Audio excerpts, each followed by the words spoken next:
Nelson Peltz is a name you might want to remember. Some of you already know he's the one who initiated a proxy battle with the Walt Disney Company not so long ago, and after Bob Iger acquiesced to most of the demands, some folks thought that would be the end of it, but no, it is not. Nelson Peltz is back again as he has watched the stock continue to slide, and yes, it still has lost more than half of its value over the past 2 or 3 years, from the high that Bob Chapek achieved over $200 per share. Peltz is not happy. Now he wants multiple seats on the board, and today we're going to dissect why that matters, especially given now the chance that Elon Musk just might be interested in participating.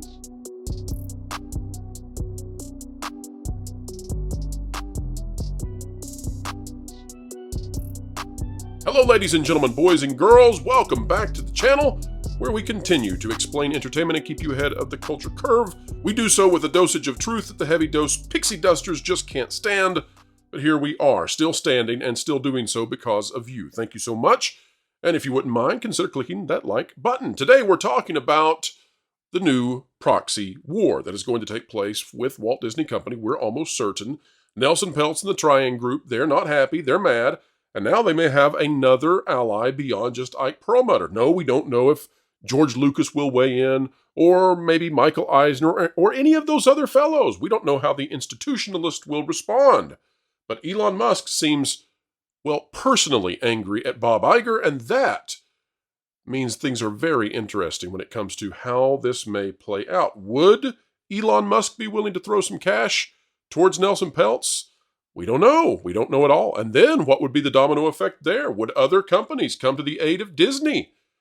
It's ground zero, folks. It's ground zero for the battle over culture. The happiest place on earth, the Magic Kingdom. That is where this is taking place. That is where the world's elites are using the pensions and the 401ks and the money that all of you saved away to battle, to fight. And we'll talk about it right now. The story about Nelson Peltz is that, yes, indeedly doodly, we are going to be getting a proxy fight. We're doing that proxy thing all over again. This out of CNBC. Boy, they've had some Disney fun lately, eh? Activist investor Nelson Peltz launches Disney proxy fight, seeks multiple board seats. This coming out Thursday, today, and not too long ago. Updated only 3 hours ago by Mike Callia and Drew Richardson. Here's what we've got. Activist investor Nelson Peltz and his firm are seeking more than 2 seats. More than 2 seats, ladies and gentlemen. Ignore the chyron at the bottom. According to a person familiar with the matter, setting the stage for a proxy fight. Trian Fund Management, which Nelson Peltz co-founded, said Thursday morning. Gee, wonder what happened Wednesday that could get them jostled up and ready to go on Thursday. I can't imagine. What I don't understand, why do they want more blondes on the board? Why more peroxide fights? I don't get it. Like, what's the point? Like, I guess, blondes are in, right? Maybe Peltz can put up some better looking blondes than what Peltz has got atop. We'll see. I just need to have this peroxide fight explained to me. Said Thursday morning that it intends to take our case for change directly to shareholders.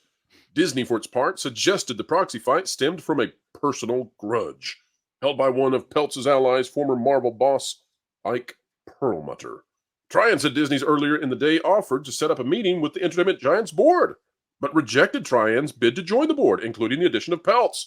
Trian did not note in a statement how many seats it plans to seek. Trian declined to comment beyond its statement. The news came the morning after Disney added Morgan Stanley CEO James Gorman and former Sky TV boss Jeremy DeRoche to its board, a move widely seen as a bid to fend off a potential challenge from Peltz. Former Illumina CEO Francis D'Souza will not seek re-election to the board. And here is Trian's statement about that. While James Gorman and Sir Jeremy DeRoche represent an improvement from the status quo, the addition of these directors will not, in our view, restore investor confidence or address the root cause behind the significant value destruction and missteps that this board has overseen. Disney shares are up about 6% this year, far underperforming the S&P 500. The stock was flat Thursday, and note, folks, that up 6% this year does not even come close to accounting for the losses they have suffered in the past few years, having dropped something like 55 to 60%, depending on the day, 55 to 60% of their total value in the last few years. Disney hit an all-time high over $200 per share under Bob Chapek, not Two Shower Bobby. All right, well, let's go now to Mike. If you're available, I'd like to pick your brain on this one. So, Mike, the timing here is interesting. Do you think that Trian and Nelson Peltz had it planned to come out today, and it's just a coincidence that Bob Iger took it on the chin in a devastating blow yesterday? Or do you think that they saw the opportunity here and said, let's tackle him while he's down? Muted, Mike, muted. I think it's A, B, and I think it's all of that and a lot more. I think as I really reflected on this, and I didn't plan on producing the show. I just got asked to do it, but the timing is amazing because I've got a lot of thoughts on this. Here's the thing, Pro. I think Nelson Peltz has got to understand that time is not his ally. I think he decided, originally this is what I think he did. He says, I'm going to give Iger enough space to hang himself, meaning no dividend, stretch, the Hulu thing doesn't get wrapped up, the earnings don't improve, box office failures. I think that was his thinking. But at the same time, you've got Iger who doesn't like to lose. And at the same time, he's now found someone else to buy some stock. You reported on that. He's found now and announced more board members, one to replace one seat and one to add a seat, which, by the way, let's not forget that was Susan Arnold's slot last year that they eliminated. Yes. And so we're really watching in real time a Game of Thrones Disney special here, where we've got two competing people that want to sit on the throne of Disney, and with Nelson saying that he's going to take it to the stockholders. I think, well, you reported on this and you discussed it, and it's all over the media. Hey, a call was made, and if I'm Nelson Peltz and I'm looking at this board announcement, I'm looking at how Bob's bumbling, because Bob is bundling. And I got to say this, as critical as I am of Bob Iger, historically speaking, I was never critical of his media performance. He's the king of charisma. Until he came back this past year. He looks tired. I don't even know who I'm looking at. This is not the same guy at all. And I'm going to quote Andre, who was on the show earlier this afternoon, and I'm wondering if this is really all getting to him. But I think what's happened here is that there is a plethora of things that are happening.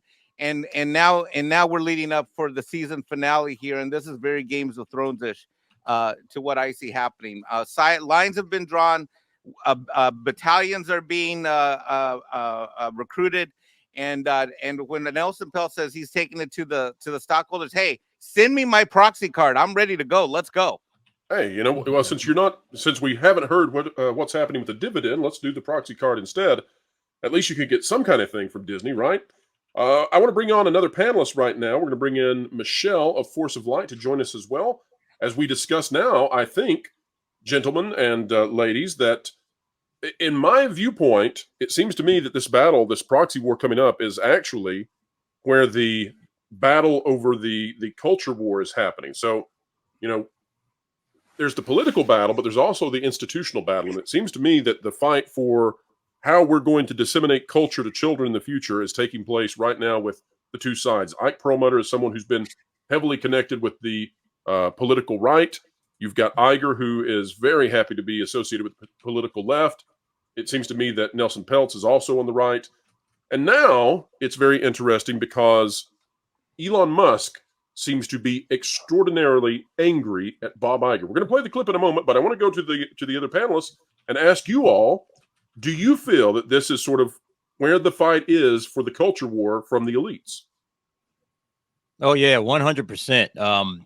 Disney right now is at the forefront because of all of the various properties that it owns, all the IP it owns.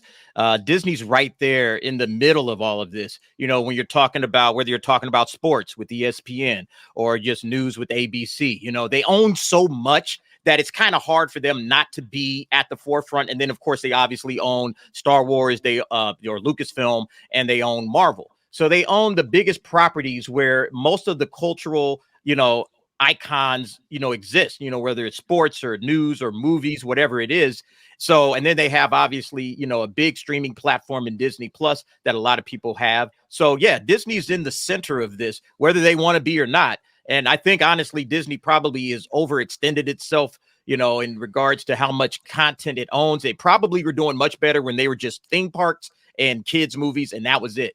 But they stepped into all of these other avenues, buying up all of these various other entities, and now they're in the middle of it all. And everything that Bob Iger was talking about on that interview, which we will get to, it just shows that this guy is over his head. He has no idea what to do with all of this content, everything that's coming down his way. And, I know we're going to get to it, so I'm going to wait. But there's a question that the interviewer asked Bob in regards to ESPN. And it was the first thing that I was like, yeah, that's the obvious, one of the biggest obvious, dumb mistakes I think that Disney did was jumping into sports. I don't think they belong there. And I don't think they belong in, Star Wars, clearly, because, I don't think they're doing a good job with it. So, yeah, I think that's the big issue right now, is that because Disney has centered itself in the middle of the culture war, and then, of course, stepping into it with the state of Florida, hey, there's, you put yourself in this position by acquiring all of this content and all of these companies. So, yeah, now you got to deal with it. And, it's not going to be pleasant.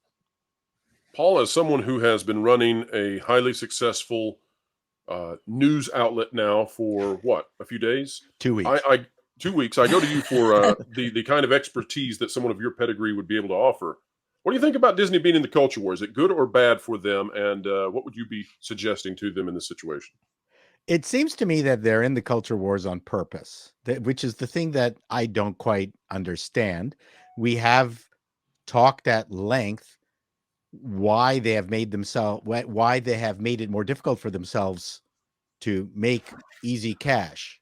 Like there's money in the couch, and they just can't seem to find where it is, which has been a complete mystery to us. This is what we don't understand. And obviously they've got a poisoned internal culture. I'm putting actually a video together on the fact that the concept of the modern audience, which refers to Disney at large, is not an impossible feat to attain. I mean, the notion that there might be more people outside of what the original fan base might entail is not illogical. But if I was approached, if I was trying to go for it, I would say, well, have you done the legwork? Where's the math?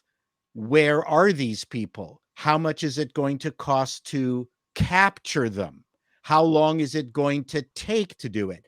And I'm convinced that the culture that Disney has is not interested in expanding on the fan base, but removing the fan base and replacing it with their modern audience. And this is what's been crushing them. So rather than taking the easy route and just incrementally expanding on the existing fan base, they've got such, some kind of political disease that, is so hateful of the fan base that they have this notion that they can replace it wholesale. And that whole game has been a failure to Disney. I think that's their problem. The simplicity of this is that, let's imagine that Jack in the Box or Whataburger or any other fast food chain decided that they wanted to be smack dab in the middle of the culture war. Well, you can anticipate that you're going to drop 40% of your customer base immediately, because whichever side you take, 40% associate with that side. And then there's a 20% middle squishy that's going to, maybe they like you, maybe they don't. Disney has managed, I think, to disenfranchise not only the right, but the middle. Michelle, talk to us a moment about how lasting is the damage to Disney that I think Bob Iger has caused. Well, I think it would take absolutely years of goodwill to undo the damage they have done at this point, because it has been years of this. And even, I know you mentioned the Elon Musk comments. You're at this place with Disney where you feel like it just can't get any worse. And then we have the situation where Elon, where on the surface, maybe people say, oh, what does it matter? Well, it matters because you've then just signaled again to people in the middle and or conservatives or more conservative leaning that they are against free speech. They are against pretty much anyone who doesn't really agree with them. So it really, yet again, even the Twitter or X stance that they just took puts them yet again into the political sphere, which, as you said, is going to make you lose X amount of your audience. I've said it many times. Michael Jordan has a very famous line that Republicans buy sneakers too, and Disney needs to maybe learn something from Michael Jordan. All right, folks, that is it for today. But thank you for making it be a great day. It's great to spend time with you, and we hope that we made it worth your while. If we did, consider clicking the like button, share, subscribe. When you click it, you stick it to the algorithms. It's the notification bell. The 50K celebration in which you all helped us. You gave us the greatest gift. You helped us reach 50,000 subscribers in less than 1 year on this channel. Wow. We are humbled and amazed and, well, overjoyed. Thank you for that blessing. And if you'd like to come celebrate with us, the 50K celebration is Monday at 4 p.m. Eastern Time. We'll go for about 2.5 hours. We're going to have a lot of fun. We're going to dissect entertainment just like always. We can't wait for it. We're happy to have you. Wherever you are and whatever you're doing, keep learning, keep growing, and never ever stop having fun.